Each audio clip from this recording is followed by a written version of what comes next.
I want to go to Carl Szabo right now, the NetChoice Vice President, General Counsel, George Mason University Internet Law Professor. You know, Carl, he has a history of wanting to look at potential prizes and privatize them. I mentioned Twitter before, Tesla in this case.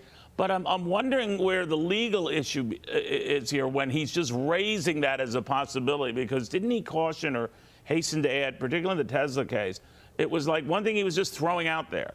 You don't have to take me seriously on there, just throwing it out there. Now, obviously, people pounced on that and, you know, bet that that was inevitable. But he didn't say it was going to happen. How do you distinguish this? You know, thanks for having me back. The main issue here is it gets to the duty to shareholders question.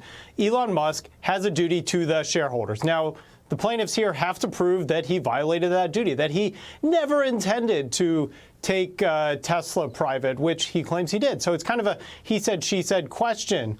But it also gets to the issue of, are there any real damages here? I mean, let's look at the facts.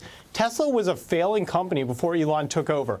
It's up 400% over 5 years. I mean, if you were to come out and tell me I could give you a 4-to-1 return on investment, that's a heck of a deal. So showing the harm here is also a laughably high bar for these plaintiffs. But nonetheless, I think the expectations are correct that he will likely settle on this due to the fact that he's bringing this before a set of jurors who are already somewhat prejudiced against him because of his actions on Twitter and takeover of Twitter, and likely the statements from the judge.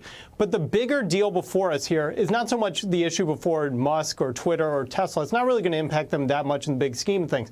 The big issue is the precedent this sets for all CEOs, that we can start to see activist investors bringing up actions against CEOs, not over what they do in the boardroom, but what they do in the courtroom.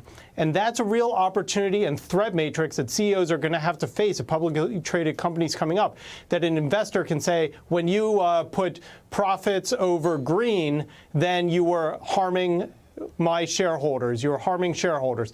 Likewise, you could see it coming from the other directions. If you put green energy above bottom line prices, you could see shareholders bringing suits against that. So this is going to give a big green light to plaintiffs' attorneys and investors who are eager to sue. You know, it could also, you know, force a lot of CEOs to just shut up, to not tweet about anything, to not throw something out there like in Musk's case back in 2018. I would think about taking Tesla private. Now, the stock had already quadrupled in the span of a couple of years, even back then.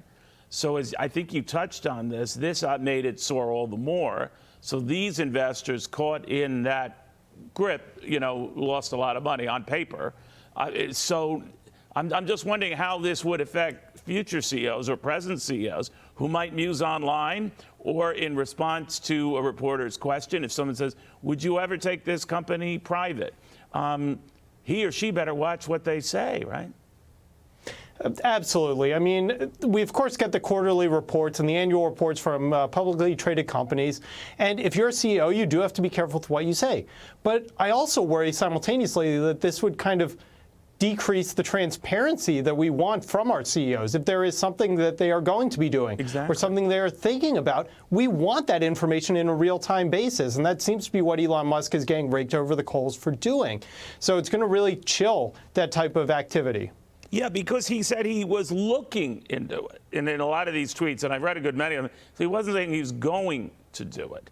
So I'm just wondering whether that would be, singled out, or whether just the comment in general teased that happening. And that was good enough to hoodwink investors who are now, well, here in the courthouse suing. All right. Yeah, I mean, one of the challenges for him is kind of damned if you do, damned if you don't. Because if he had made Tesla private and investors had lost money thinking, oh, he's just thinking about it, then they would likely bring a suit as well. And that's kind of the problem with the overarching system we have in our justice, which is not what the rest of the world has, which is a loser pays model, where if you sue me and you lose, you cover all my legal fees. We actually have the exact opposite, where if you sue me and you lose, well, I'm out my attorney's fees, but simultaneously, if you sue me and you win, I have to pay all your attorney's fees. So we actually have a fundamental issue of tort reform that we should also address simultaneously while we're looking at what's going on with Tesla and how this plays out. A lot at stake here, to your point. Carl Szabo, great seeing you again. Thank you very, very much.